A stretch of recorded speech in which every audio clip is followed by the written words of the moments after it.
नमस्कार, मैं रविश कुमार। अफगानिस्तान की अर्थव्यवस्था मात्र 20 अरब डॉलर की है। एक बेहद गरीब देश है। कई लेखों को पढ़ते हुए यह जानने को मिला कि इन 20 सालों का अफगानिस्तान भ्रष्टाचार और ड्रग्स की तस्करी के साम्राज्य का भी अफगानिस्तान है। कई बार अफगानिस्तान के बारे में छपी पुरानी खबरों को पलटने से हाल की घटनाओं को समझने के धागे मिल जाते हैं। तब आपको जवाब मिलेगा कि यह कहानी पूरी तरह झूठ है कि दुनिया को पता नहीं चला कि तालिबान इतनी तेजी से कैसे प्रभावशाली हो गया। उसके पास इतने संसाधन और हथियार कहां से आ गए, पैसा और बंदूक। दुनिया इसका जवाब आज से नहीं, कई साल पहले से जान रही थी। In the shadows of American century, इतिहासकार अल्फ्रेड डब्ल्यू मैकॉय की इस किताब के प्रकाशन के कुछ महीने बाद 9 जनवरी 2018 को गार्डियन में इस लेखक का एक लंबा लेख छपता है। इस लेख को पढ़ते हुए आप यह तुरंत जान लेते हैं कि तालिबान के हाथ में कहां से पैसा और हथियार आ रहा था। इसकी जानकारी अमेरिका को शुरू से थी, संयुक्त राष्ट्र सुरक्षा समिति को थी, बीबीसी, न्यूयॉर्क टाइम्स के रिपोर्टर को थी, जिसमें बताया जा रहा था कि अमेरिका के हाथ से मामला निकल रहा है और तालिबान ताकतवर होता जा रहा है। 2017 में छपी न्यूयॉर्क टाइम्स की रिपोर्ट देख लीजिए। उनमें विस्तार से बताया गया है कि ज्यादातर इलाकों में या तो तालिबान का नियंत्रण है या उसकी मौजूदगी है। 2018 में बीबीसी के शोएब शरीफी और लुइस एडमू की खोजी रिपोर्ट में बताया गया है कि तालिबान अफगानिस्तान के 70% इलाके में सक्रिय रूप से मौजूद है। अफीम की खेती के ज्यादातर इलाके उसी के कब्जे में हैं। हमने चंद रिपोर्ट का हवाला दिया, लेकिन ड्रग्स को लेकर अनेक पुरानी रिपोर्ट मिलेगी जिसमें तालिबान की वापसी होती दिखाई जाती है। यह बात पूरी तरह से गलत है कि तालिबान रातों रात मजबूत हो गया, किसी को पता नहीं लगा। आपको जो कहानी बताई जा रही है कि 20 सालों में तालिबान बदला है, पूरी कहानी नहीं है। इन 20 सालों में तालिबान दुनिया के ड्रग्स कारोबार का सबसे बड़ा कार्टेल बन गया है, जिसकी मदद से देश देश में हेरोइन, चरस और हशीश पहुंचाई जा रही है।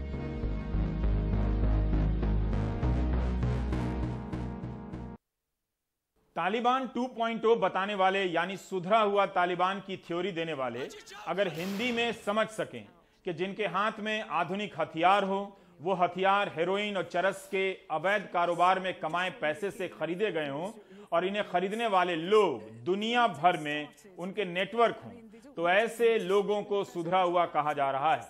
शायद इसीलिए अगस्त 2015 में प्रधानमंत्री मोदी ने साफ कर दिया था कि तालिबान तालिबान है, गुड तालिबान और बैड तालिबान कुछ नहीं होता है। Good Taliban, bad Taliban, good terrorism, bad terrorism, ये अब चलने वाला नहीं है। हर किसी को तय करना पड़ेगा कि फैसला करो कि आप आतंकवाद के साथ हो कि आप मानवता के साथ हो। निर्णय करो। यही निर्णय प्रधानमंत्री मोदी को भी करना है कि 2021 का तालिबान गुड है या बैड है। जब तक वे निर्णय नहीं करते हैं, हम आगे की कहानी बताते हैं। मैं इस विषय का जानकार नहीं हूं। जैसे जैसे नई चीजें पढ़ रहा हूं और लगता है कि आपके सामने लाया जाना चाहिए तो ला रहा हूं। यूनिवर्सिटी ऑफ विस्कॉन्सिन मेडिसिन में पढ़ाने वाले इतिहासकार अल्फ्रेड डब्ल्यू मैकॉय जनवरी 2018 में गार्डियन के अपने लेख में लिखते हैं कि अफगानिस्तान में 1 लाख से अधिक सैनिकों के साथ 16 साल तक जंग लड़ने वाला अमेरिका हार के कगार पर खड़ा है। करीब 7.5 लाख करोड़ रुपए फूंक देने के बाद वह अफगानिस्तान में स्थिरता नहीं ला सका है और इस हार की कहानी लिखी जा रही है। अफगानिस्तान में अफीम की बढ़ती हुई खेती और ड्रग्स के कारोबार पर तालिबान के बढ़ते नियंत्रण से 2001 में जहां एक साल में 180 टन अफीम का उत्पादन होता था, उसके अगले ही साल अमेरिका के आक्रमण के बाद 3000 टन हो गया और 2007 तक 8000 टन पर पहुंच गया। इसके कारोबार से तालिबान की जेब भरने लगी और वह उस पैसे से लड़ाकों की भर्ती करने लगा, हथियार खरीदने लगा। दुनिया भर में अफीम की सबसे अधिक खेती अफगानिस्तान में होती है। तालिबान के मार्फत दुनिया भर में नशे का कारोबार फैला। अमेरिका के आने से पहले भी संयुक्त राष्ट्र ने हैरानी जताई थी कि नशेड़ी बढ़ने लगे हैं। 1979 में पाकिस्तान में अफीम के नशेड़ी ना के बराबर थे, लेकिन 6 साल के भीतर 1985 में 10 लाख से अधिक हो गए। उन वर्षों में इस ड्रग रैकेट के विस्तार में अमेरिकी खुफिया संगठन CIA का भी हाथ था, जो अफगानिस्तान में सोवियत बलों के खिलाफ अपनी रणनीति इस तरह से बना रहा था। उसे पता था कि ड्रग्स के कारोबार का पैसा आतंकी संगठनों के हाथ में भी जाता है। लेकिन 2007 में अमेरिका के तत्कालीन रक्षा सचिव डोनाल्ड रम्सफील्ड ने इनकार कर दिया कि तालिबान ड्रग्स के कारोबार से ताकत हासिल कर रहा है। उसी समय संयुक्त राष्ट्र ने रिपोर्ट तैयार किया था कि तालिबान के गुरिल्ला ड्रग्स के कारोबार से पैसे बना रहे हैं, हथियार खरीद रहे हैं और फिर हथियारबंद लड़ाकों को पैसे दे रहे हैं। 2015 में संयुक्त राष्ट्र ने एक नक्शा जारी किया कि तालिबान का देश के आधे से अधिक ग्रामीण इलाकों पर कब्जा हो चुका है। अब खबरें बदलने लगती हैं। ऐसी खबरें खूब मिलती हैं कि तालिबान अफीम की खेती के केंद्र हेलमांद और कंधार पर पकड़ बना चुका है। अफगान अधिकारी भी इस कारोबार में पैसे बना रहे हैं। धंधे में दोनों शामिल हैं। ड्रग्स से मिले पैसे के बल से हथियार जुटाने के बाद तालिबान अब ताकत का प्रदर्शन करने लगता है। 2016 में ही तालिबान ने हेलमांद के 14 जिलों में से 10 जिलों पर कब्जा जमा लिया। तालिबान इस वक्त तक आधुनिक हथियारों से लैस हो चुका था। नाइट विजन वाले हथियार आ चुके थे। यही कारण था कि 2016 में ओबामा ने सैनिकों की वापसी रोक दी। BBC की रिपोर्ट है कि तालिबान अवैध खनन से पैसे बना रहा है। 2018 में CFR ने लिखा है अपनी रिपोर्ट में कि तालिबान ने काबुल में कई बड़े हमले किए हैं, जिसमें 115 से अधिक लोग मारे गए। बताइए, जो 2 साल पहले तक आतंकी हमला कर रहा है, ड्रग्स के कारोबार से पैसे और हथियार जमा कर रहा है, उसके सुधरने की बात हो रही है। संयुक्त राष्ट्र सुरक्षा परिषद तक की रिपोर्ट है कि तालिबान ने ड्रग्स के कारोबार की सप्लाई चेन पर कब्जा कर लिया है और टैक्स वसूल रहा है। ड्रग्स के इस कारोबार में केवल तालिबान किरदार नहीं है, उन देशों का तंत्र और गिरोह भी है जो तालिबान से माल खरीद रहा था, उसे पैसे दे रहा था और शायद हथियार भी। इस समय जो संकट पेश किया जा रहा है, उसका एक बड़ा कारण ड्रग्स के अंतर्राष्ट्रीय कारोबार से जुड़ता दिखाई दे रहा है, जिसमें कुछ लोगों ने अरबों खरबों बनाए और करोड़ों लोगों को अंधेरे कुएं में बेरहमी से धकेल दिया। आज आप जिसे असभ्य अफगानिस्तान मान रहे हैं, उससे सभ्य देशों के सभ्य लोगों ने अरबों रुपए बनाए। यह सभ्य देशों का असभ्य चेहरा है जिसे दिखाया नहीं जा रहा है। इस तरह अमेरिका की सैनिक नीति और ड्रग्स नियंत्रण की नीति दोनों ही फेल रही। 2020 में संयुक्त राष्ट्र की एक रिपोर्ट आई जिसमें कहा गया कि 2019 की तुलना में 2020 में अफगानिस्तान में अफीम की खेती का रकबा 37% बढ़ गया है। जिन प्रांतों में अफीम की खेती नहीं होती थी, वहां भी होने लगी है। बाजार में पहुंचने से पहले खेतों पर ही अफीम का कारोबार $350 मिलियन का बताया जाता है, भारतीय रुपए में करीब 2,500 करोड़। अफगानिस्तान एक गरीब मुल्क है, हर 3 में से 1 भूखमरी का शिकार है। करीब 1.5 करोड़ लोगों को 2 वक्त का खाना नहीं मिलता है। दशकों तक ताकतवर देशों की लड़ाई का मैदान बना रहा। जाहिर है वहां कोई कारोबार पनपना नहीं था। भूख से लड़ने के लिए लोग अफीम की खेती की तरफ मुड़े और उनकी मजबूरी का लाभ उठाकर तालिबान मजबूत हो गया। अफगानिस्तान का एक न्यूज चैनल है तोलो न्यूज। इसकी एक पुरानी विस्तृत रिपोर्ट है अफीम की, 4 सितंबर 2020 को प्रकाशित हुई है। शरीफ आमिरी ने यह रिपोर्ट बनाई है। इस रिपोर्ट में आप अफगानिस्तान में हो रही अफीम की खेती तो देखेंगे ही, लेकिन इस कारोबार से पैसे बनाने वाले सभ्य लोगों को कभी नहीं देख पाएंगे, क्योंकि वे अपनी प्राइवेट जेट में चलते हैं, प्राइवेट बोट में चलते हैं और राजनीति में ताकतवर बन चुके होते हैं। मुजफ्फर वारसी का एक शेर है, पहले रग रग से मेरी खून को निचोड़ा उसने, अब ये कहता है कि रंगत ही मेरी पीली है। चित्रा सिंह ने इस गजल को खूब गाया है। अंदाजा तो है कि तालिबान के राज में शरीफ आमिरी जैसे पत्रकार और तोलो न्यूज का क्या होगा, लेकिन शरीफ ने ड्रग्स के खेल को समझने के लिए कम महत्वपूर्ण दस्तावेज नहीं छोड़े हैं। इतिहासकार अल्फ्रेड ने भी अपने लेख में बताया है कि कैसे अमेरिकी मिलिट्री टेक्निक के कारण ड्रग्स के कारोबार को नया रास्ता मिला। वहां के लोग अपनी गरीबी से बचने के लिए अफीम की खेती करते हैं और गरीब हो जाते हैं। गांव-गांव में चिलम घर बने हैं। लोग कह रहे हैं उनके पास रोजगार का दूसरा जरिया नहीं है। 12 साल का शकील अहमद नशे के इस चंगुल से निकलना चाहता है, लेकिन अरबों खरबों का ड्रग्स कारोबार निकलने के रास्ते बंद कर देता है। उसे पढ़ाई के बाद भांग के खेत में काम करना पड़ता है। उसके पिता भी हशीश का नशा करते हैं। कहते हैं हम और क्या करें, यहाँ कोई नौकरियां नहीं है। शकील के दादा 50 साल से हशीश की चपेट में हैं। इसमें डीलर बता रहे हैं इस रिपोर्ट में कि ड्रग्स पैक होकर हेलमांद और पाकिस्तान भेजा जाता है। अफगान सरकार, तालिबान और स्थानीय बाहुबली सब अपना अपना हिस्सा लेते हैं। रिपोर्टर शरीफ बता रहे हैं कि अफगानिस्तान की हशीश यूरोप में सबसे महंगी बिकती है। काबुल के रेस्तरां में औरतों को भी, लड़कियों को भी हशीश पीते दिखाया गया है। लड़कियां कह रही हैं कि नौजवान ही ज्यादा सेवन करते हैं। आप अफगान सुरक्षा बलों को भी नशा करते देख सकते हैं इस रिपोर्ट में। सिगरेट पीना या किसी भी तरह का नशा करना स्वास्थ्य ही नहीं, हर चीज की बर्बादी का कारण है। यह हमारे दर्शकों के लिए चेतावनी है। हम इन तस्वीरों को धुंधला कर रहे हैं, लेकिन आप समझ सकते हैं कि अफगानिस्तान का जीवन किन चीजों में डूबा हुआ है। इसमें एक गीत है। गीत में कहा जा रहा है कि मुझे हशीश के सेवन से नशा नहीं होता है, नशा होता है महबूब की आंखों में देखने से।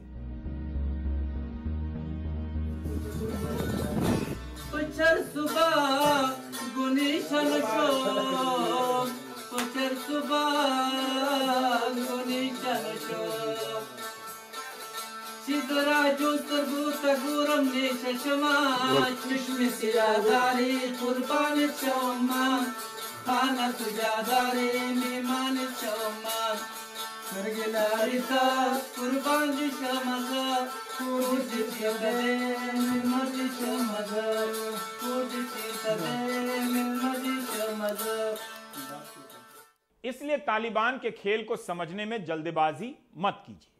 तालिबान को हराने गए हैं नेटो और ब्रिटेन के सैनिक। तालिबान उन्हीं को ड्रग्स की सप्लाई कर हरा देता है। उस पैसे से अपनी वापसी का हथियार जुटा लेता है और उन्हें भगा देता है। अब आपको जवाब मिल गया होगा कि तालिबान अचानक नहीं आया। 2018 में बीबीसी की रिपोर्ट है कि 17 साल पहले तालिबान के नियंत्रण में जितने इलाके थे, उससे ज्यादा इस वक्त हैं। ड्रग्स कार्टेल और तालिबान के कनेक्शन को भूला नहीं जा सकता। इस साल जून में अंतर्राष्ट्रीय नशा विरोधी दिवस के मौके पर प्रधानमंत्री मोदी ने युवाओं को नशे की लत से चेताया था।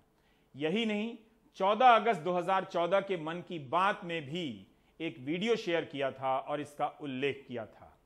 ड्रग्स 3 बातों को लाता है और मैं उसको कहूंगा, एक बुराइयों वाला एक 3D है। मनोरंजन के 3D की मैं बात नहीं कर रहा हूं। एक D है डार्कनेस, दूसरा D है डिस्ट्रक्शन और तीसरा D है डिवास्टेशन। नशा अंधेरी गली में ले जाता है, विनाश के मोड़ पे आकर खड़ा कर देता है और बर्बादी का मंजर, इसके सिवाय आपके नसीब में कुछ नहीं होता है। प्रधानमंत्री मोदी ना तो तालिबान को आतंकी कह पा रहे हैं और ना ही ड्रग्स कार्टेल। क्या अब तालिबान ड्रग्स का कारोबार बंद कर देगा? दुनिया की हर अच्छाई की उम्मीद तालिबान से ही है या इस खेल में शामिल दुनिया के बाकी लोग भी अच्छे होने वाले हैं? बहरहाल इन कहानियों से साफ है कि तालिबान एक दिन में ताकतवर नहीं हुआ है। आपके सामने दुनिया की सरकारों ने झूठ बोला कि तालिबान मजबूत नहीं है। 8 जुलाई को बाइडेन का बयान आप चाहें तो इस संदर्भ में याद कर सकते हैं। Taliban takeover of Afghanistan now inevitable? No, it is not. Because you have the Afghan troops have 300,000 well equipped as any army in the world, and an air force against something like 75,000 Taliban. And do I trust the Taliban? No. But I trust the capacity of the Afghan military, who is better trained, better equipped, and more competent in terms of conducting war. There's going to be no circumstance where you see people being lifted off the roof of a embassy of the United States from Afghanistan. And the likelihood there's going to be one unified government in Afghanistan controlling the whole country is highly unlikely. एक महीने के भीतर इस बयान की धज्जियां उड़ गई, कमाल की कहानी बनाई गई और सबने मान लिया कि तालिबान शनिचर की रात रोडवेज की बस से आ गया। पुलिस तो हाईवे पर चेकिंग कर रही थी। ऐसी अनेक खबरें मीडिया में मिलेंगी कि अमेरिकी खुफिया एजेंसियों ने भी आगाह किया है कि ड्रग्स के पैसे से तालिबान मजबूत हो चुका है। एक तरफ भारत सरकार तालिबान को खुलकर आतंकवादी नहीं बोल पा रही, वहीं दूसरी तरफ भारत में घटी 100 साल पुरानी घटनाओं में भी तालिबानी मानसिकता की खोज होने लगी है।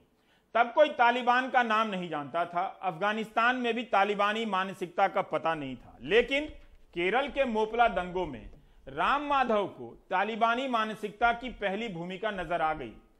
राष्ट्रीय स्वयंसेवक संघ के और बीजेपी के पूर्व महासचिव राम माधव का बयान सुन सकते हैं और पूछ सकते हैं कि 1921 में केरल में मोपला दंगों में तालिबान मानसिकता मिल गई है, तो आज के अफगानिस्तान में सरकार को तालिबान को आतंकवादी क्यों नहीं दिखाई दे रहा है।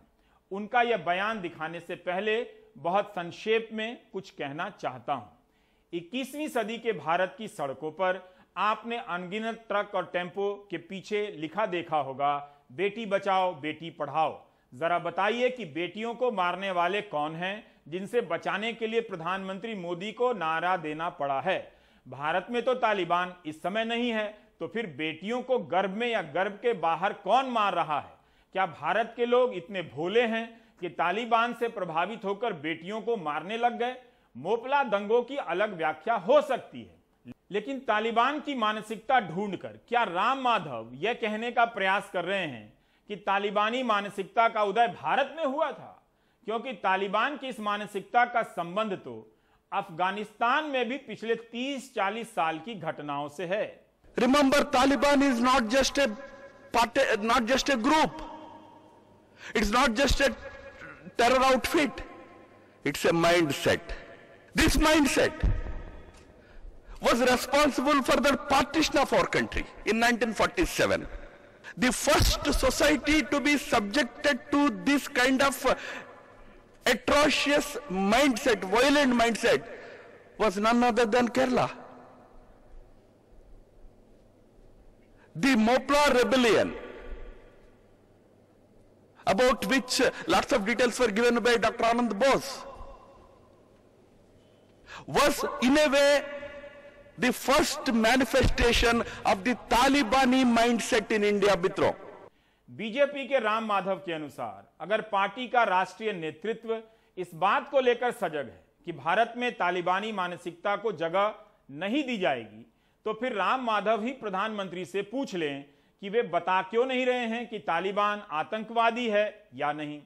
ऐसा कैसे होगा कि भारत में तालिबान की मानसिकता का विरोध करने वाले दूसरे मुल्क में तालिबानी मानसिकता को मान्यता देंगे? ये कभी नहीं करेंगे। मुझे ऐसा लगता है, राम माधव को भी लगता होगा। प्रधानमंत्री आज भी तालिबान का नाम नहीं ले पाए, जबकि वे करीब करीब आतंक की बात करते करते वहां तक पहुंच ही गए थे। जो तोड़ने वाली शक्तियां हैं, जो आतंक के बलबूते साम्राज्य खड़ा करने वाली सोच है, वो किसी कालखंड में कुछ समय के लिए भले हावी हो जाए, लेकिन उसका अस्तित्व कभी स्थायी नहीं होता। वो ज्यादा दिनों तक मानवता को दबाकर नहीं रख सकती। ये बात जितनी तब सही थी जब कुछ आतताई सोमनाथ को गिरा रहे थे, उतनी ही सही आज भी है जब विश्व ऐसी विचारधाराओं से आशंकित है। अतीत में शिफ्ट हो जाना आसान है, फिर भी उसके इतिहास को आपको जानना है तो राजनेताओं के इन बयानों से आप पूरी तरह नहीं समझ सकते। आज दुनिया के सामने तालिबान है, लेकिन अभी तक सरकार तय नहीं कर पाई कि तालिबान आतंकवादी है या ड्रग्स गिरोह है। अगर मोदी सरकार तालिबान की सरकार से बात करेगी, तब राम माधव क्या करेंगे? हमारे सहयोगी सौरभ शुक्ल आज दिल्ली स्थित अमेरिका, ब्रिटेन और ऑस्ट्रेलिया के दूतावासों की तरफ गए। उन्होंने देखा कि अफगानी नागरिक इन देशों में शरण पाने के लिए भागे भागे फिर रहे हैं।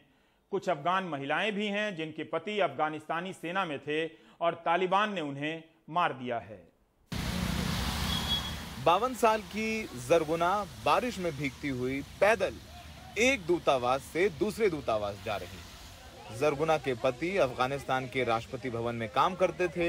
उन्हें 5 महीने पहले तालिबान ने गोली मार दी। जरगुना ने किसी तरह भारत में शरण ली, लेकिन UNHCR कार्ड ना होने के कारण जरगुना को भारत में दूसरे शरणार्थियों की तरह सुविधाएं नहीं मिल पा रही। UNHCR कार्ड बनाने के लिए जरगुना को 2 साल बाद का अपॉइंटमेंट मिला है।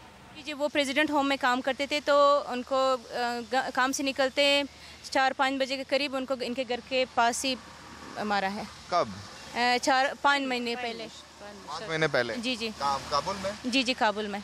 UNHCR कार्ड नहीं मिल रहा है क्या? अभी इनको इंटरव्यू के लिए 2 साल का टाइम दिया हुआ है। 2 साल बाद इनका इंटरव्यू होना है। और ये लोग अभी जैसे कि इनका फाइनेंशियली दिक्कत हो रही है, इन्होंने अपने घरों को अफगानिस्तान में किराए पे दिया था। अब जैसे तालिबान का टाइम आ गया तो अब वहाँ पे इनके घरों को तो वो हड़प लेंगे, तो ये खाएंगे पिएंगे क्या? 35 साल की शहनाज 2 महीने पहले अपने परिवार के साथ भारत आई थी। शहनाज के पति अफगानिस्तान पुलिस में थे। 2 महीने पहले वो कांधार तालिबान से लड़ने गए थे, तब से लापता है। शहनाज का भी UNHCR कार्ड नहीं बना है, तो उनका यहाँ अपने बच्चों को पढ़ाना भी मुश्किल है। शहनाज न भारत में काम कर सकती हैं और न ही बाहर किसी और देश जा सकती हैं। मेरा पति गायब है। आपका पति गायब है? हाँ। क्या पुलिस में थे? हाँ, पुलिस में थे। पोस्टेड थे? उर्जगान थे। उर्जगान में थे? हाँ। तो आप यहाँ कब आई थी? या तो 2 महीने हुए, 2-3 महीने हुए हैं। हाँ। अभी पता नहीं चल पा, उनका फोन नहीं आ रहा है अभी? फोन नहीं, सब बंद है। अच्छा, आपको डर लग रहा है यहाँ पे? बहुत डर लगता है। ऑस्ट्रेलियाई दूतावास ने भी दूतावास के बाहर लगे एक पेड़ पर लिखकर टांग दिया है कि वो भारत में रह रहे अफगान शरणार्थी नहीं लेगा। ये नोटिस पढ़कर सब हताश बारिश में भीगते अपने छोटे बच्चों को लेकर UK दूतावास चले जाते हैं। दरअसल UNHCR कार्ड संयुक्त राष्ट्र द्वारा दूसरे देशों में रह रहे शरणार्थियों को दिया जाता है, जिससे उन्हें उस देश के संसाधनों और योजनाओं में भागीदारी मिलती है। हर रोज सड़क पर सैकड़ों अफगानी रिफ्यूजी इस उम्मीद में निकलते हैं कि किसी एम्बेसी में उनकी सुनवाई हो जाए, ऑस्ट्रेलिया सरकार या फिर ब्रिटेन सरकार इन्हें अपने देश बुलाकर रेफ्यूजी स्टेटस दे दे। वाकई में तस्वीरें मार्मिक हैं। छोटे छोटे बच्चे हैं, बारिश हो रही है, लेकिन फिर भी एक उम्मीद में कि इनकी सुनवाई हो जाएगी, ये अफगानी रेफ्यूजीज यहाँ पर डटे हुए हैं भारी बारिश में भी। सहयोगी अशोक महाले के साथ नई दिल्ली में सौरभ शुक्ला, NDTV इंडिया। इस संकट ने हमें मौका दिया है कि दुनिया को बदतर बनाने वाले कारणों को ठीक से समझें। आपको जो कहानी पेश की जा रही है उसके पार जाकर भी कुछ देखें। एक कार्यक्रम और एक दिन में आप कुछ नहीं जान सकते। अफगानिस्तान को लेकर अमेरिका को काफी कुछ सुनाया जा रहा है, लेकिन उसके पहले वहां कम्युनिस्ट सरकारों ने क्या खेल खेला है वो भी जानिए। और यह भी जानिए कि भारत में बात बात में किसी को तालिबान कहने वाले खुद तालिबान की मानसिकता से कितने अलग हैं या नहीं। और ब्रेक ले लीजिए।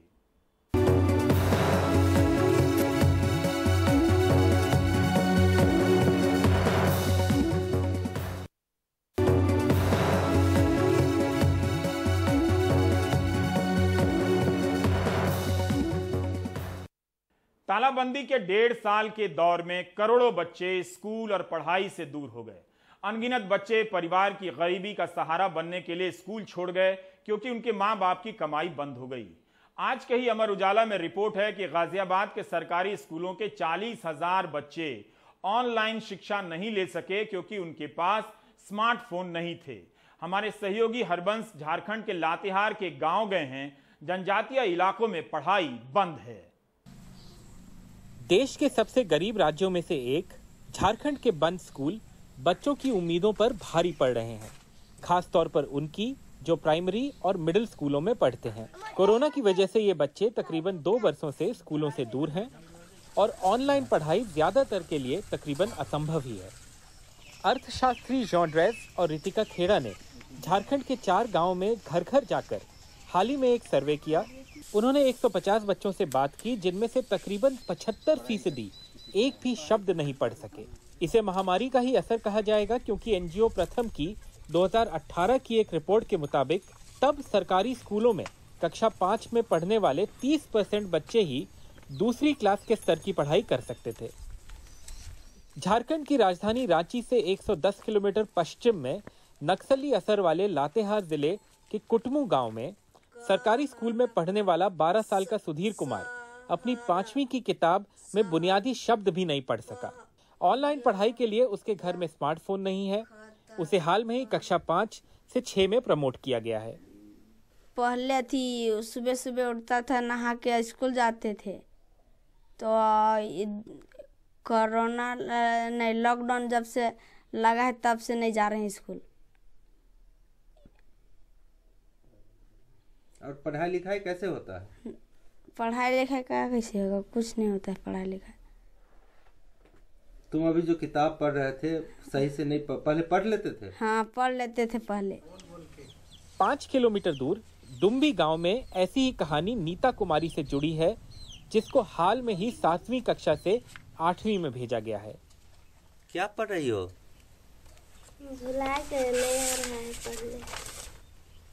जोर जोर से पढ़ो, क्या जो है पढ़ो। अभी बच्चे लोग कुछ नहीं पढ़ाई कर रहे हैं, सब कुछ नहीं कर रहे हैं। अभी जो पढ़ाई किए हुए थे वो भी भूल गए। भूलिए ना, 2 साल हो गए तो क्या है। एनजीओ प्रथम की report annual status of education या असर 2020 के मुताबिक झारखंड के 70% बच्चे कक्षा 1 से लेकर 8 तक की पढ़ाई सरकारी स्कूलों में करते हैं, लेकिन स्कूल बंद है, शिक्षक गैर हाजिर हैं और सामुदायिक या घर पर पढ़ाई का कोई सही मॉडल ना होने की वजह से कोरोना के दौरान सब कुछ बहुत पीछे चला गया है। झारखंड में उन बच्चों के लिए कोई दूसरा इंतजाम नहीं किया गया जो ऑनलाइन नहीं पढ़ सकते हैं। इन बच्चों को ऐसे ही छोड़ दिया गया। हम ये नहीं कह रहे कि सामान्य कक्षाएं फौरन शुरू की जाएं, लेकिन हमको लगता है कि स्कूल खुलने चाहिए और शिक्षकों को वहां रहना चाहिए। कम से कम वो बच्चों की पहुंच में तो रहे, ताकि बच्चों के स्कूल के साथ श्रृंखला बनी रहे, जो कुछ हद तक टूट चुकी है।